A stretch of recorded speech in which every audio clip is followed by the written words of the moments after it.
بسم اللہ الرحمن الرحیم نحمده ونصلی علی رسولہ الکریم اما بعد۔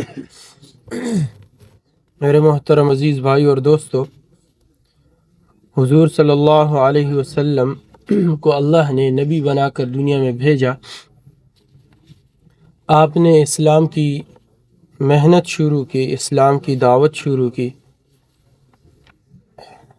آپ صلی اللہ علیہ وسلم کی دعوت سے لوگ اسلام میں داخل ہونا شروع ہو گئے۔ تو ایک موقع پر حضور صلی اللہ علیہ وسلم نے سب اپنے قبیلے والوں کو، اپنے خاندان والوں کو جمع کر کے ان کو دعوت دی۔ ابو لہب نے وہاں بہت گستاخانہ الفاظ بولے، اور پھر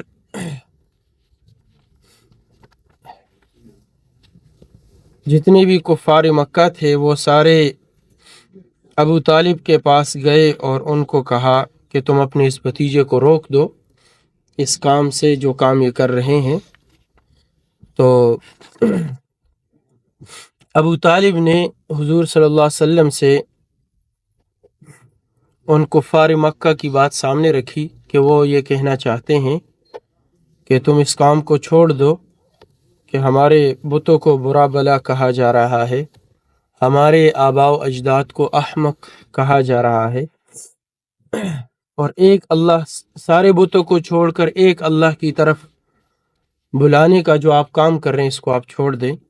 تو ابو طالب نے حضور صلی اللہ علیہ وسلم سے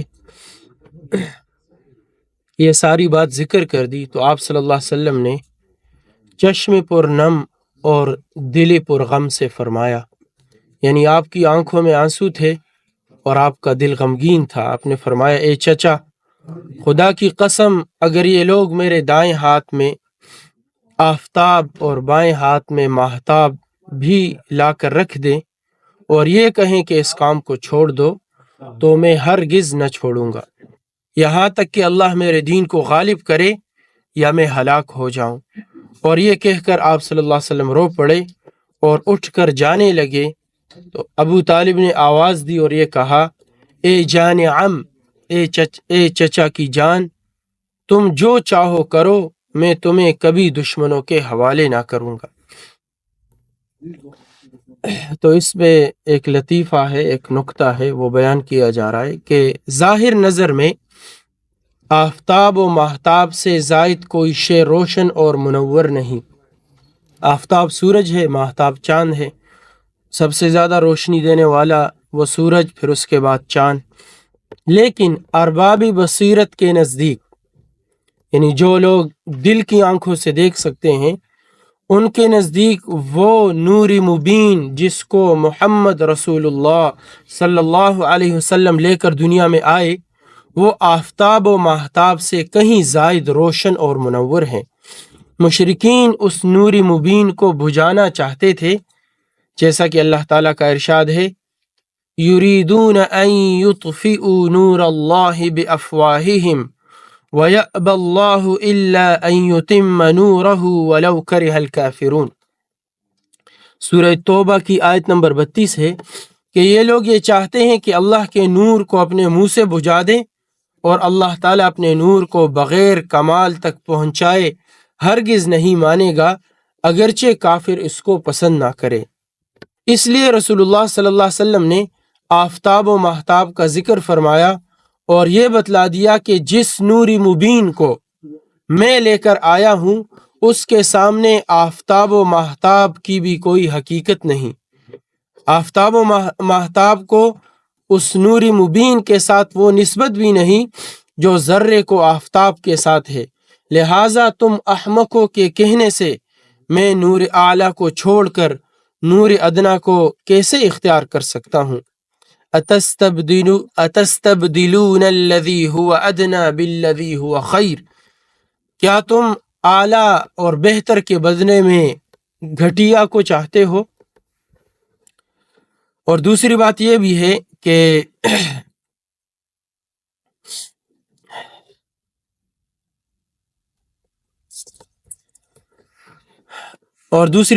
جس طرح دایاں ہاتھ بنسبت بائیں ہاتھ کے زیادہ اشرف اور افضل ہیں، یہاں سے بتلانا چاہتے ہیں ہمارے پیارے نبی صلی اللہ علیہ وسلم کا ان کا ہر فرمان، ان کی ہر بات، ان کے الفاظ، اس میں بھی اگر غور کیا جائے تو بہت سارے معانی اس سے نکلتے ہیں۔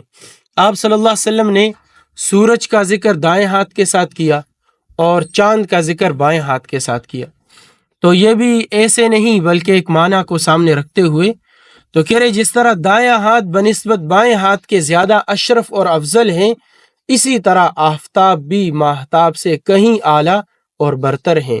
اس لیے نبی کریم صلی اللہ علیہ وسلم افصح العرب والعجم صلی اللہ علیہ وسلم نے آفتاب کا دائیں ہاتھ میں اور ماہتاب کا بائیں ہاتھ میں رکھنا بیان فرمایا۔ فائدہ جلیلہ، حضرت صلی اللہ علیہ وسلم کی علی الاعلان کفر و شرک کی ممانعت اور بتوں اور بت پرستوں کی مذمت اور اعداء اللہ کے دشمنوں کی باوجود شدید عداوت و مخالفت کے آپ کی اور آپ کے صحابہ کرام کی استقامت اس امر کی صریح دلیل ہیں کہ ایمان اور اسلام کے لیے فقط تصدیق قلبی یا لسانی کافی نہیں، بلکہ کفر اور کافری خصائص شرک اور لوازم شرک سے تبری اور بیزاری بھی لازمی اور ضروری ہے۔ یعنی صرف اپنی زبان سے اسلام کا اقرار کر لینا، دل سے تصدیق کر لینا اتنا کافی نہیں، بلکہ کفر کی باتوں سے، شرک کے کاموں سے اور کافروں کے عادات و اطوار سے اور خود کافروں سے ان سے اپنے آپ کو بیزار قرار دینا اور یہ کہنا کہ ہم ان کے ساتھ نہیں، ہم ان کاموں میں شریک نہیں، یہ بھی ضروری ہے۔ اللہ تعالیٰ کا ارشاد ہے قد كانت لكم اسوة حسنة في ابراہیم والذین معه اذ قالوا لقومهم انا براء منكم ومما تعبدون من دون الله كفرنا بكم وبدا بيننا وبينكم العداوة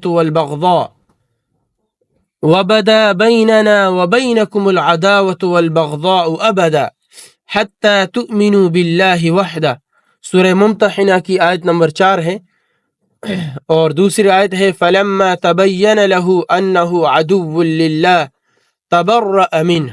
سورہ توبہ کی آیت نمبر 114 ہے۔ تحقیق، دونوں آیتوں کا ترجمہ ہے، تحقیق تمہارے لیے ابراہیم اور ان کے ساتھیوں میں ایک عمدہ نمونہ ہے، تمہیں لازم ہے کہ اس نمونہ کا اتباع کرو جس وقت ان لوگوں نے اپنی قوم سے صاف صاف کہہ دیا کہ ہم تم سے سوائے خدا کے تمہارے معبودوں سے بری اور بیزار ہیں، ہم اللہ کے مومن اور تمہارے کافر و منکر ہیں، اور ظاہراً بھی تمہارے درمیان میں کھلی عداوت و نفرت ہے جب تک کہ تم ایک خدا پر ایمان نہ لاؤ۔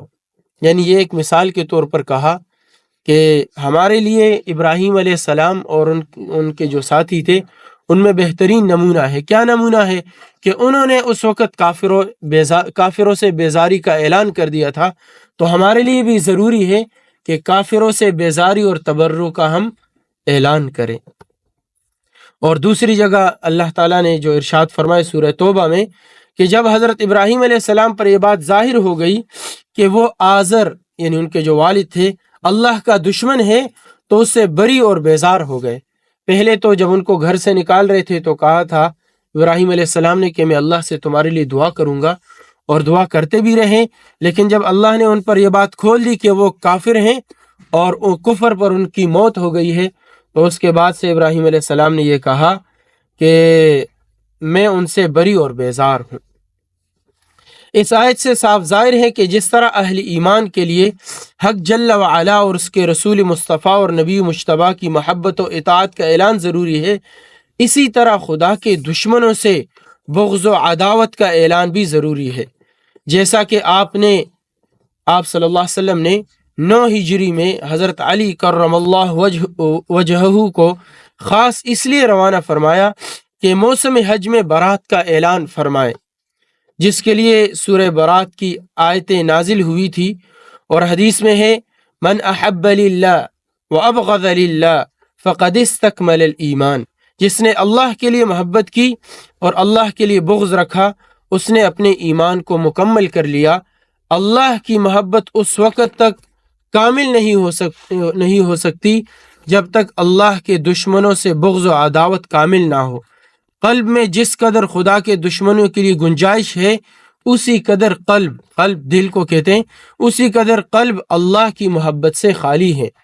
ما جعل اللہ لرجل من قلبین فی جوفہ، سورہ احزاب کی آیت نمبر 4 ہے، اللہ نے کسی کے لیے دو دل نہیں بنائے، لہٰذا ایک قلب میں، ایک دل میں دو متضاد چیزیں، دو الٹ چیزیں، دو آپس میں ٹکراؤ رکھنے والی چیزیں کیسے سما سکتی ہے؟ مومن کامل تو وہی ہے کہ ایک خدا کی رضا اور خوشنودی کے مقابلہ میں سارے عالم کی ناراضی کی ذرہ برابر بھی پرواہ نہ رکھتا ہو۔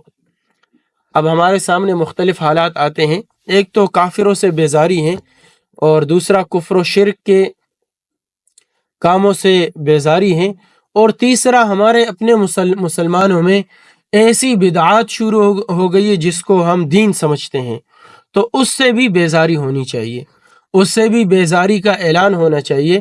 جبکہ بعض موقعوں پہ، خوشی کے موقع پہ، غمی کے موقع پہ، عام طور سے غم کے موقع پہ ایسے کام ہو رہے ہیں جو سراسر بدعت ہیں، سراسر اسلام کے خلاف کام ہے، لیکن ہم اس میں بیزاری کا اعلان نہیں کر سکتے۔ کیوں نہیں کر سکتے؟ بھائی میرا والد مجھ سے ناراض ہو جائے گا، بھائی ناراض ہو جائے گا، دوست ناراض ہو جائیں گے، وہ ناراض ہو جائے، اللہ ناراض ہو جائے، کوئی بات نہیں، دوست ناراض نہ ہو۔ اس لیے میرے عزیزو، کوئی بات نہیں، لوگ ناراض ہو جائے، اللہ ہم سے ناراض نہ ہو۔ انشاءاللہ یہ لوگ بھی ایک دن، ان کے ذہن میں بھی یہ بات آ جائے گی کہ ہم غلط کام پر ہیں، یہ بھی راضی ہو جائیں گے۔ اس سے پیچھے ایک بات گزری ہے، حضرت علی رضی اللہ عنہ کو حضور صلی اللہ علیہ وسلم نے برات اعلان کے لیے بھیجا تھا موسم حج میں۔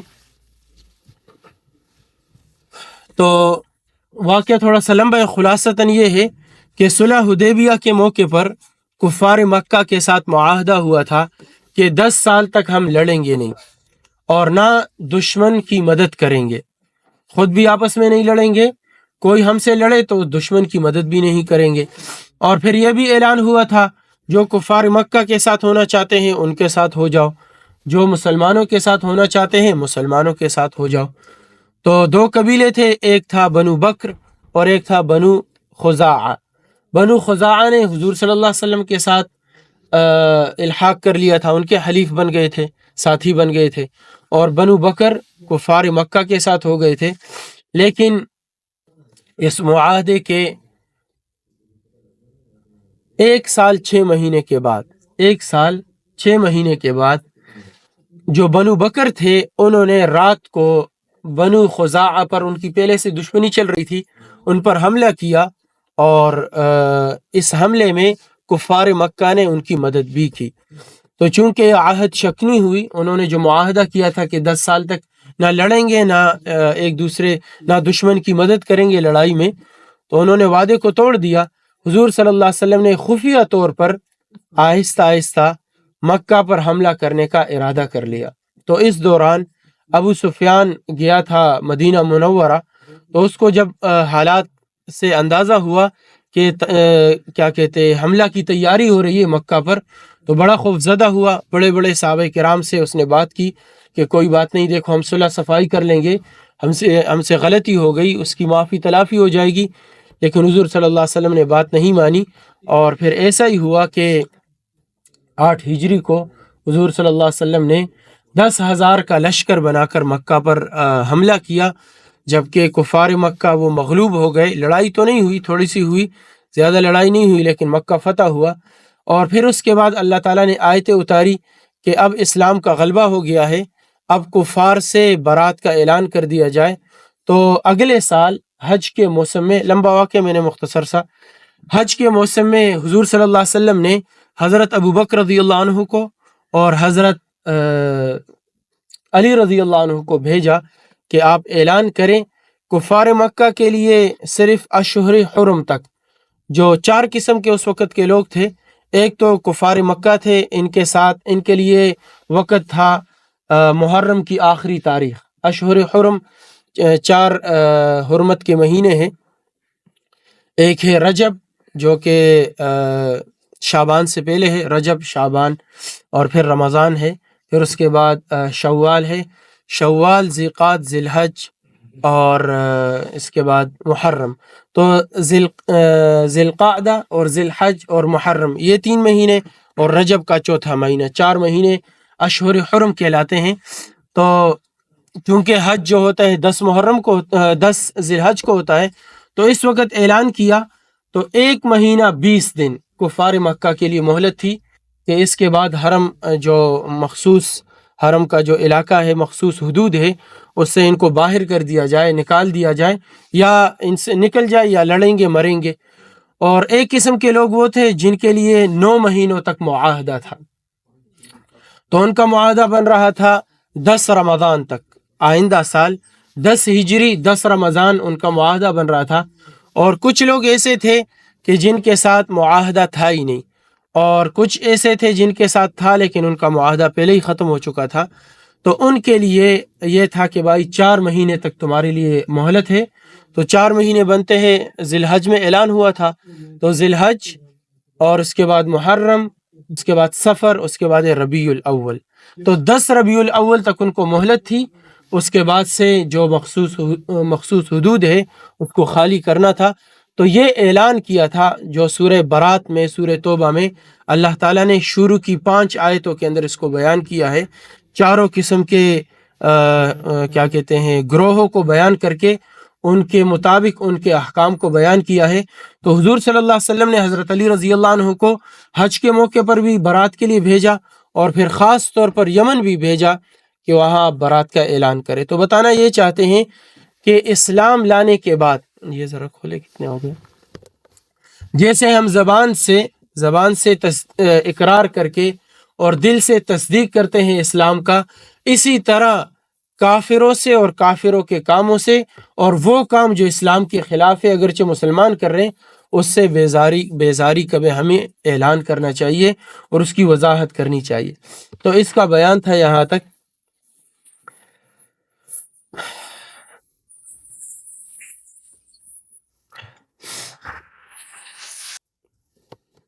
حضرات انبیاء علیہ الصلاۃ والسلام کی یہ سنت ہے کہ جس طرح وہ خداوندی ذو الملک والملکوت کے ایمان و تصدیق کی دعوت دیتے ہیں، اسی طرح کفر و شرک اور طاغوت کی تکذیب اور انکار کا بھی حکم دیتے ہیں۔ جیسے اللہ تعالیٰ کا ارشاد ہے، یریدون ان یتحاکموا الی الطاغوت وقد امروا ان یکفروا بہ، سورہ نساء کی آیت نمبر 60 ہے۔ یہ لوگ شیطان کے پاس اپنے مقدمات لے جانا چاہتے ہیں، حالانکہ ان کو یہ حکم دیا گیا ہے کہ شیطان کا کفر کرے، یعنی اس کا حکم نہ مانے۔ تفصیل اگر درکار ہے تو امام ربانی شیخ مجدد الفسانی قدس اللہ سرہ کے مکتوبات کی مراجعات فرمائیں۔ اس آیت کی تھوڑی سی وضاحت ہو جائے۔ حضور صلی اللہ علیہ وسلم کے زمانے میں ایک منافق تھا جس کا نام تھا بشر، تو اس کا ایک یہودی کے ساتھ کسی معاملے میں جھگڑا ہو گیا، تو وہ نہ حق پر تھا، یہودی حق پر تھا۔ یہودی نے کہا آؤ حضور کے پاس مقدمہ لے جاتے ہیں۔ اس منافق نے جو اپنے آپ کو مسلمان ظاہر کر رہا تھا، آؤ مقدمہ لے جاتے ہیں کعب بن اشرف کے پاس جو یہودیوں کا سردار تھا۔ تو چونکہ دیکھو اس کے دل میں کفر تھا، تو اور دوسری بات یہ کہ غلطی پر بھی تھا، تو اس کو معلوم تھا کہ حضور کے پاس جائیں گے تو فیصلہ تو اس کے حق میں ہوگا، اگرچہ میں ظاہراً مسلمان ہوں لیکن وہ حق بجانب ہے تو فیصلہ اس کے حق میں ہوگا۔ تو اس نے اس لیے کہا کہ کعب بن اشرف کے پاس جاتے ہیں۔ تو کعب بن اشرف کو یہاں قرآن نے طاغوت کے ساتھ بیان کیا ہے، تعبیر کیا ہے، شیطان کے لفظ سے اس کو تعبیر کیا ہے کہ وہ چونکہ کافر تھا اور منافقوں کا سردار تھا، شیطانی تھا۔ خیر، حضور صلی اللہ علیہ وسلم کے بات یہ طے پائی کہ جانا ہے حضور کے پاس۔ حضور نے فیصلہ کیا یہودی کے حق میں۔ پھر تھوڑا سا اس نے کہا کہ نہیں آؤ جاتے عمر کے پاس۔ تو عمر کے پاس اس لیے جانے کا اس منافق نے کہا کہ حضرت عمر رضی اللہ عنہ چونکہ کفار کے مقابلے میں بڑے سخت تھے، تو اس کا یعنی اس کے ذہن میں یہ آیا کہ ہو سکتا ہے یہودی کے خلاف وہ فیصلہ دے دیں گے۔ تو بات جب ان کے سامنے رکھی گئی تو ان کو بھی یہودی کا فیصلہ یعنی حق لگا۔ اس کے ساتھ یہودی نے یہ بھی کہا کہ حضور فیصلہ کر چکے ہیں۔ تو اس نے کہا اچھا تھوڑی دیر صبر کرو، میں گھر جاتا ہوں، واپس آتا ہوں، فیصلہ کرتا ہوں۔ تو وہ گھر گئے، تلوار لے کر آتے ہی اس منافق کا سر قلم کر دیا۔ تو کہ جس فیصلے کو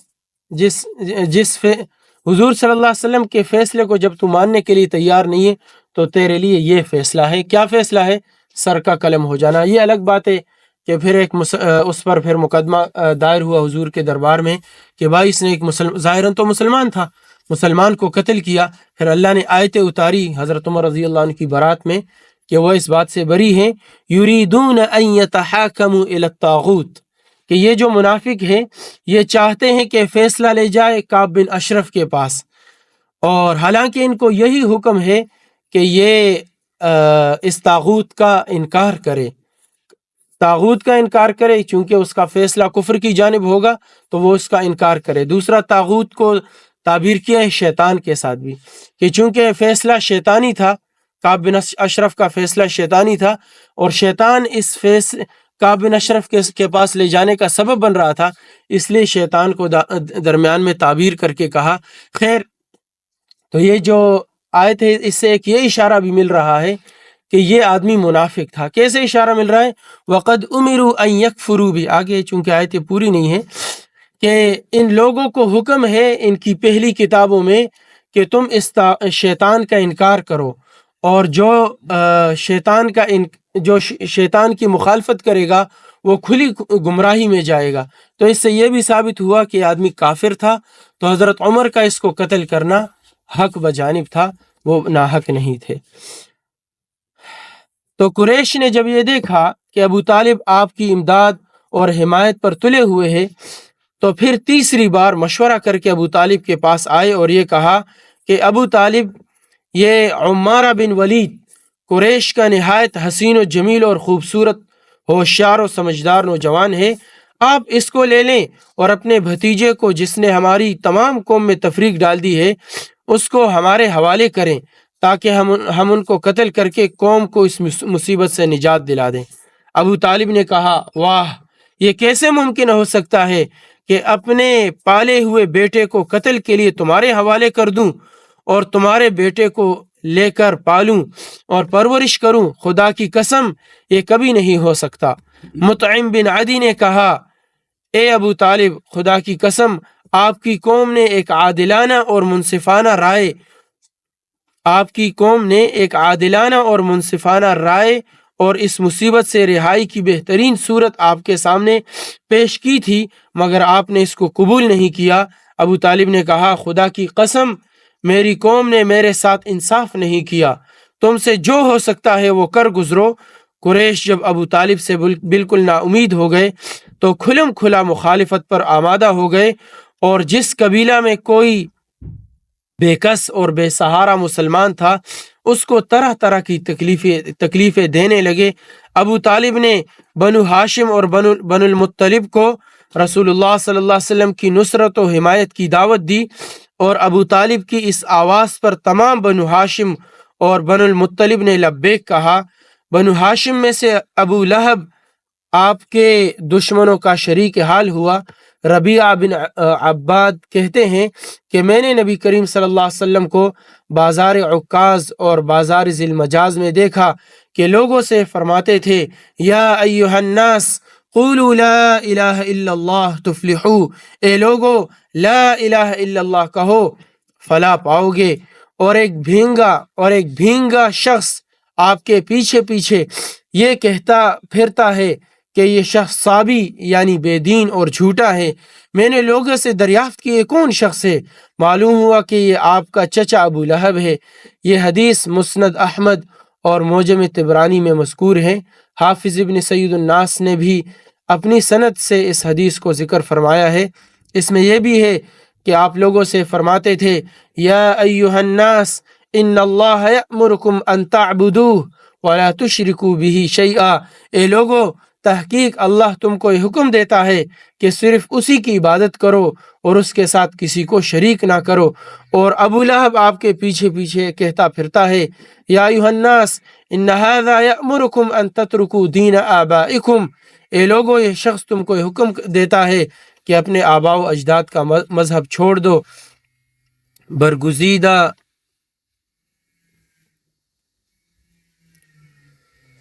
برگزیدہ نام رحمت للعالمین تو اسلام اور دارالسلام کی طرف بلاتے تھے، اور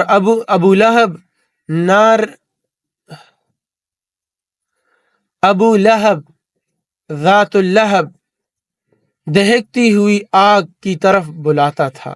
تو میرے عزیزو، یہ ہے حضور صلی اللہ علیہ وسلم کے اسلام کے ابتدائی حالات، کہ آپ اسلام کی طرف کیسے بلاتے تھے، کیسے لوگوں کو اسلام کی دعوت دیتے تھے، اور اس موقع پر کیسے پھر آپ کو تکلیفیں دی جاتی تھی۔ تو مختلف حالات ہمارے سامنے آ رہے ہیں۔ اللہ تعالیٰ حضور صلی اللہ علیہ وسلم کے نقش قدم پر ہم سب کو چلنے کی توفیق نصیب فرمائے۔ سبحان اللہ و بحمدہ، سبحانک اللہم و بحمدک۔